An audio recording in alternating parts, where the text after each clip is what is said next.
Hi friends, welcome to the second part of our second week where we discuss the origins, definitions and functioning of states, modern states. So in this brief video, I will discuss or summarize the key points raised by Charles Tilly with regards to the formation of modern nation states in Western Europe. So like the first nation states or the modern states actually emerged in France and Britain in late 16th but more accurately early 17th century. So we need to ask why it emerged in Western Europe but not in other places. And the answer to this question lies in the peculiar geopolitical circumstances prevalent in Western Europe at that time. The other parts of the world, the non-European territories, were actually dominated by several empires, such as Chinese Empire, Ottoman Empire, Mongolese Empire, Safavid Empire, or the empires in the so-called New World. However, the Europe or the European continent actually was made up of hundreds of tiny local feudal political authorities. However, Spain, after discovering the New World and becoming richer, especially as a result of the silver trade with China, actually it tried to emulate this imperial structure, which was seen as the most efficient way of organizing power at that time in 16th century. So they attempted to create a European empire. However, they failed. And states actually emerge as a result of their failure. So they are not an intended outcome of a deliberate plan. States are just the outcomes of a failed project. So although we tend to naturalize or take the states for granted today, actually they were not inevitable outcomes of teleological or purposive flow of history. Okay, this is one of the most important things that we need to keep in mind. And Charles Tilly is providing an account of various contingencies behind the emergence of states. So again, returning back to Spain's attempt to create an empire, this attempt or this endeavor actually created a new geopolitical dynamic in the region and turned warfare into an existential necessity for all political authorities or rulers of the region in order for them to survive. This necessity of waging war actually required the extraction or mobilization of enormous resources such as manpower, armament, food, lodging, money, and all other, let's say, requirements for war. Required their extraction and mobilization. Like the local rulers in Europe at that time, they emerge as racketeering agencies. So they claim that they are protecting a certain territory against not only the external threats, like others who are trying to occupy a specific region, or internal threats who were the rivals of this political ruler.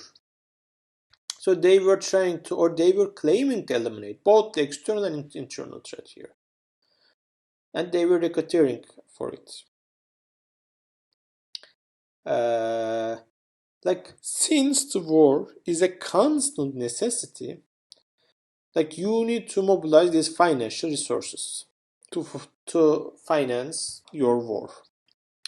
You can do it by plundering all the resources of the people living in your territory. However, this will put you in a disadvantageous position in the upcoming war, right? So your durable interest here lies in the promotion of capital accumulation in the hands of like your supportive, let's say, actors, such as landlords or clerks or some other actors who are supporting you. So, like the whole story revolves around the necessity to wage war and the process of waging this war. And states emerge as a result of unintended outcome of this process. So, you need to like find monetary resources. You and like plundering is not an optimum solution here. So you want to tax your population, like ordinary people, right? In order to do that, you need to have a standing and effective modern bureaucratic institution. Before the emergence of states, like we even in the biggest empires, like the bureaucratic apparatus was like like compromising of maybe a few thousands of people at most. However, this wouldn't be enough for a state to function because you are supposed to extract resources or taxes from the remotest territories of your jurisdiction. So modern standing bureaucracies emerge as a result of this tax collection process. Also, so there are already rich segments in your polity, like landlords or clerks, but most importantly landlords or landed elites. So you are also supposed to, or you also want to get their support for this war-making effort. So, however, for these already rich elites or aristocrats, or however you want to call them, or landlords, to give their money to you, they actually demanded one certain good, that is representation. Remember the famous dictum: no taxation, no representation, or no representation, no taxation. So they said, okay, we will give you money, we will lend you some money. However, we will have the necessary say in the allocation and uh, utilization or spending of this money. So this is also where, or this is also why, the first formal representative institutions emerge, especially in Britain and France. Additionally, though, you also need to have like some manpower, right, to sacrifice their lives for you. And you can, let's say, achieve this emotional bonds between you, like your state or your authority, and your people, like by like developing or by formulating a like bonding identity, which is national identity or nationalism.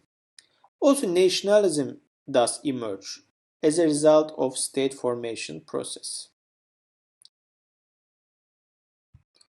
So here we see the emergence of the states as the outcome of an interdependent relationship between war making, is the necessity, protection, you are claiming to protect your territory from external and internal threats, okay, capital accumulation.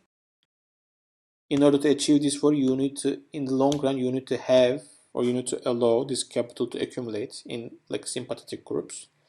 And as a result of this process, you will have, or these empirical instances achieved to establish, or even had to establish, modern bureaucratic apparatus and former representative institutions, and also the concept of national identity, which all meant or served to the building of the first modern states. This is the account that Charles Tilly is providing. By the way, keep in mind that Charles Tilly provides the mostly embraced, mostly agreed account of state making or state formation. So this is a very prominent one. It is very important for you to understand the basic logic and gist of his argument. Okay.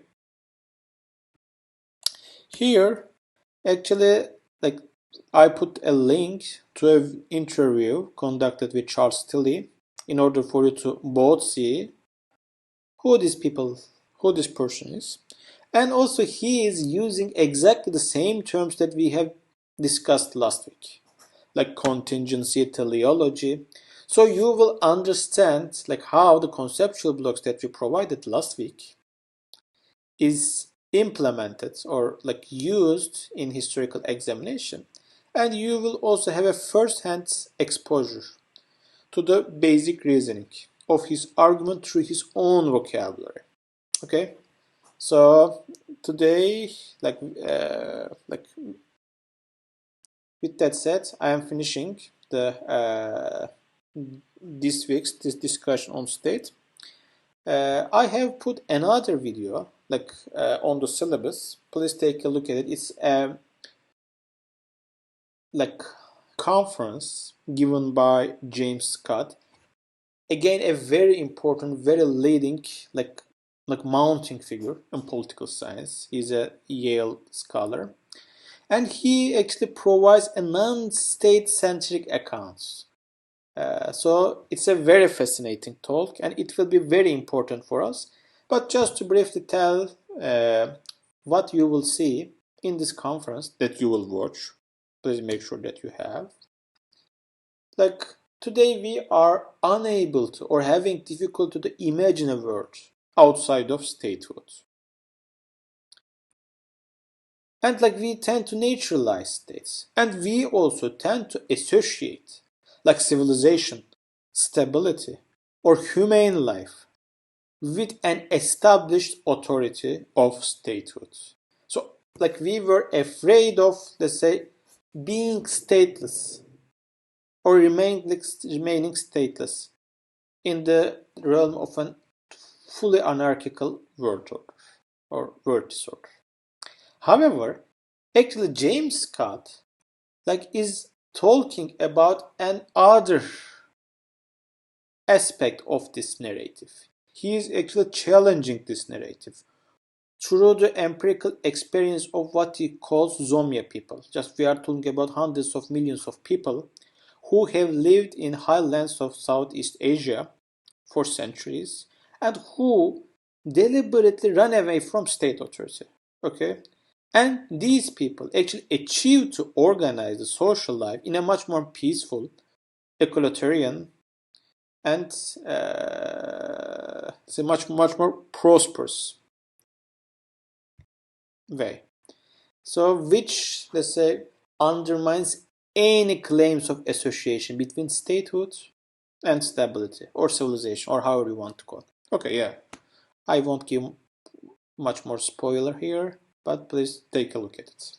Thank you so much for bearing with me. So hope to see you in another video next week where we will be discussing the concept of nationalism and analyzing or explaining why, when, and how it emerged. Okay, take care.